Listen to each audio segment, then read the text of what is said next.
You do what you can, whether it's your time, your money, or resources. Everybody can do something. And if everybody did do something, it would be a much better world.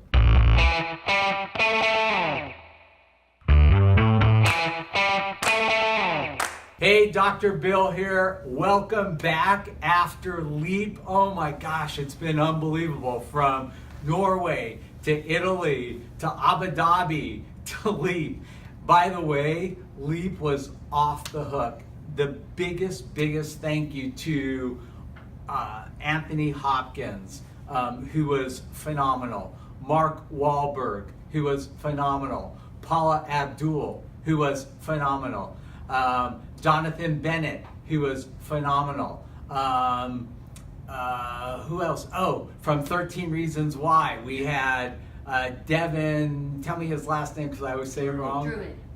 Druitt. Phenomenal. Chaz Dean was there. I mean, we had the best Leap ever. And next year, Leap will be the last week of July again. The new dates for Leap 2019 are July 21st to the 27th. Again at UCLA, it will be epic, I promise you, as the last one was. And thank you to all the parents who sent their beautiful students to the program, and to the students who attended the program, and all the beautiful notes that you guys gave me. I can't say enough about what an amazing Leap week we had, and thank you guys for all your support. There were some real surprises. I met an amazing man named Richard McDonald, who was one of the most prolific artists alive today, who made a surprise appearance and spoke at Leap. Javon, again, came. Jonathan Sprinkles always knocks the cover off the ball. Who am I forgetting, you guys? I mean, it was, and then all my Leap coaches that got up on the stage, from Christian to Marty Reed, Holly, Charlie, and of course Charlie and James, who make this program work every year. So we are going to continue our series where we do a weekly Meet the Mentor, where you guys get to know some very successful people and a little bit more intimate level. This is my friend Chaz Dean. Chaz and I actually met when we did Brand New You back in about 2005 or 2006. So basically it was a takeoff of a extreme makeover, you bringing women from the UK to the US, and they were hilarious. We had such a great time with these ladies. But let me tell you about Chaz. A Los Angeles stylist, Chaz Dean has a celebrity clientele list that reads like a who's who of Hollywood. Yet the humble-hearted hair designer has a Zen-like aura surrounding him that instantly puts his clients at ease. From photography to managing a hair salon to actually owning and running a salon, he then started creating the When Hair and Body products that are phenomenal, world-class, and some are category killers. I use all of them now. Chaz has been using it from head to toe. I'm Chaz Dean.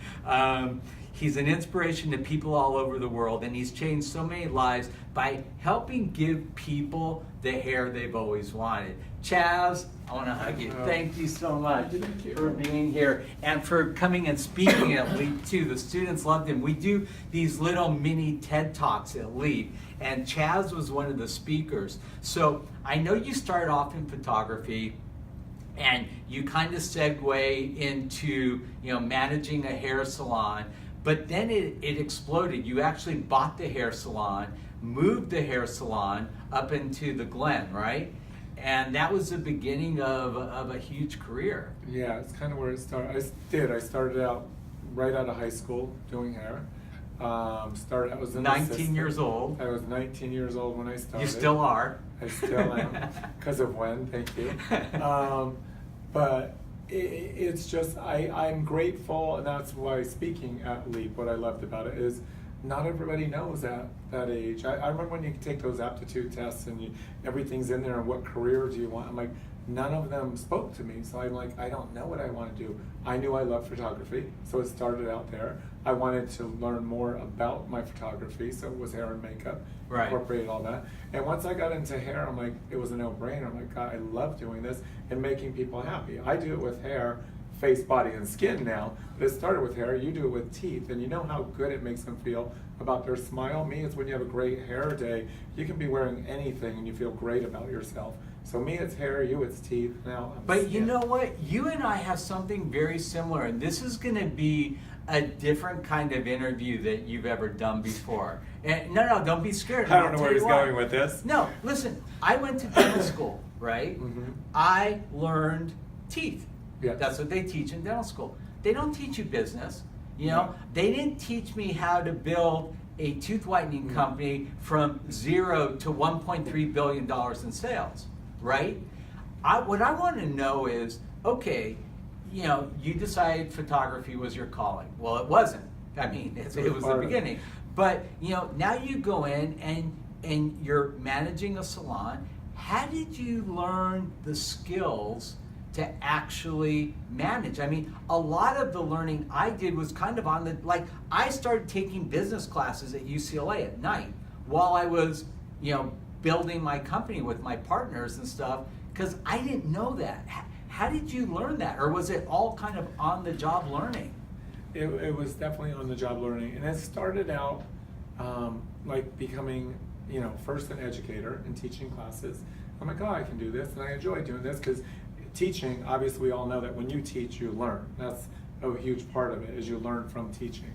And then I became an assistant manager, and part of it was the person that was the manager was someone who wasn't the happiest person. So my job was to go in and put a smile on everyone's face But, like, and make did sure they were you- happy. So it was every step I of mean, the way. you didn't have it the was internet incremental. though. You No. didn't, I mean, were you That was reading before. books? Did No. you have mentors? I mean, how did you learn the skills you needed to learn? Working through it. Just And working it out. Honestly, working it out. I mean, I had to go, and it was learning the hard way, honestly. Yeah, I didn't take classes. I didn't go to school for it. It was literally, I learned on the job training, and it's, you know, each lesson, each thing, you know, you encounter, you grow from each step. I mean, I was in charge of inventory, I was in charge of the receptionist, hiring, firing. You make your choices, and it's each step gets you further and further. And when you look back at it, I never, like, even owning my own salon, it wasn't in the cards, like, I want to own my own salon. I didn't reach out, plan to do that. It just kind of fell in my lap because they happened to be selling the salon and offered it to me. I'm like, I had never thought about it. All because right. I was doing my own thing, and I love doing my own thing. And But I did that. this is what I love. And there are two things that I really try and drill into kids' heads at least. Number one, don't wait for opportunities, make them. And you were doing that. But the second one is, when you get an opportunity, don't take it, master it. Oh, and I did that. That's what you were doing. Well, with you products, know? that's where that started. Well, so now the you products have is where it started. you have this whole career, and you've got a salon, and you've got all these amazing celebrities, and you're getting all this buzz. Boom, products. How does that happen? Well, that started because it was when I was 19, and the company I worked for didn't have their own deep conditioner. I asked them why not, and just because I asked that question, they said, "Well, hook you up with the lab." So they did, and I met with Cynthia at the lab, and she and I worked together to create a great deep conditioner. Later on, they wanted to create a more natural product line. I did that for them as well. That was all theirs, and I had the knowledge and know-how, the experience with the labs. So it wasn't until years later when I opened my own salon, 1993, May 1st, 1993, that I just knew every time I lathered up the hair, my hands would crack and bleed. I just knew how harsh the chemicals were. I knew what it felt like on my scalp and my hair, and color going down the drain. So I knew I wanted to change that. So the day I opened my salon, I realized I don't have to sell your shampoo anymore or your products anymore, that I can create what it is I feel is best to use on myself and my clients. And that's where it started. And because I had the knowledge, and because I asked the questions, so by asking questions, it sometimes opened doors. And just because you may think it's as odd, strange, there's no such thing as an odd question or a stupid question or whatnot, and you hear that all the time. Right. It's if it's in your head, you want an answer for something. So ask those questions because you have no idea what door they might open. So once I started developing my own products and I work with a lab, it was just like, you know, it was amazing because this was for now myself, not just for somebody else. If I had to say Chaz Dean, what would you say is the secret to your success? What would you say it is? Staying focused, determined, and motivated. Yeah, you can't fall off that track. And I know I've talked about that a lot. You have to stay focused. You have to know where you're going, and you can't sway from that. You can't. And it didn't take me. Again, it came up on my radio phone this morning. You just have to know the goal and you have to stay on it because it's a tough one. My point is, it took me 20 plus. I started when I was 19. You know that. There's no secret there. Well, you're 21 now. No, thanks. No, I've been doing this for years. But the point is it wasn't until 2008 that I really hit that ceiling and broke through. That I didn't have to. Up until 2008, it was juggling bills and which one do I pay, and I don't want the lights turned off, electricity turned off. I don't want to lose my salon. I don't want to lose my home. And it wasn't until 2008 that I could okay, I can breathe, and that's when my product line was able to grow as well because I finally hit a plateau that I'm like, now I can start to see more growth. And that is the other part is you have to grow incrementally. And I've tried to help people. They want everything overnight, and you can't. If you want a success, that's not how it really works. I've worked with many people that are building either belt lines, clothing line, purse lines, whatnot, and they want instant gratification. For every dollar you make, you need to invest 75 cents of that back into your business or you're not going to grow. And they don't understand that. They don't understand how much it takes. Otherwise, if you do 50-50, that's fine, but you're going to stay exactly where you are. You need to put 3/4 back in order to keep growing. And a lot of people aren't willing to do that. They're not willing to do that. And you know, one of the other things I love about you, I also love the fact that he is so philanthropic and that you give back. You know, along the whole way, you've always made a commitment to help people out. And I think that to me, is a true sign of a successful person. Because there's a lot of people in this world that make a lot of money and do really well, and they don't really care about other people, and that's just not you. You're philanthropic, and I love that about you, Chaz. Yeah, I always have been. I'm being honored this weekend for Project Angel Food because I've been involved with them for years upon years. We're actually on one of their vans because we donate the vans, and my angels, my four-legged angels are on it. And when they did their interview with me, because I thought back, when did that start? Because I've always been that way. And I realized it probably was when I was probably 7 or 8. My mom drove a bus for disabled, and we would be invited to dinner at their homes. She would invite them to dinner at our homes, and it made you appreciate, because you take for granted, you can easily take things for granted, and it made you appreciate because they had many different, like cerebral palsy or whatever their issues were. It made you realize and really appreciate life. So I think that's what opened that up for me, is to appreciate everything that's around you. And I do realize that every step I do, I just hope that I have a team of people that are with me, and I just hope that it ripples out and that they reach out and do the same. Because a lot of people don't, and I don't understand that. And it's people that make a lot of money. It's like there's that to me. That's horrible. It's terrible. I agree. I've always done it, and even when I didn't have the money to do it, because again, it didn't come through until 2008. But even back in 1993, when I opened my first salon, we used to donate our time, cutting for the junior blind, doing all different charities. You do what you can, whether it's your time, your money, or resources. Everybody can do something. And if everybody did do something, it would be a much better world. Yeah. Okay, I agree. Last thing, what's next? Oh, gosh. I mean, you've done all these amazing things. What's next for Chaz Dean? Well, we are opening a location in New York, and they've been asking forever.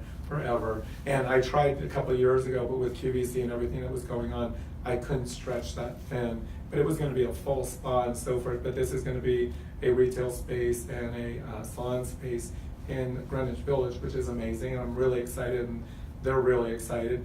I purchased space almost 3 years ago. It's in a Landmarks building, so it's taken a lot of time. So I'm hoping that by next summer it's open.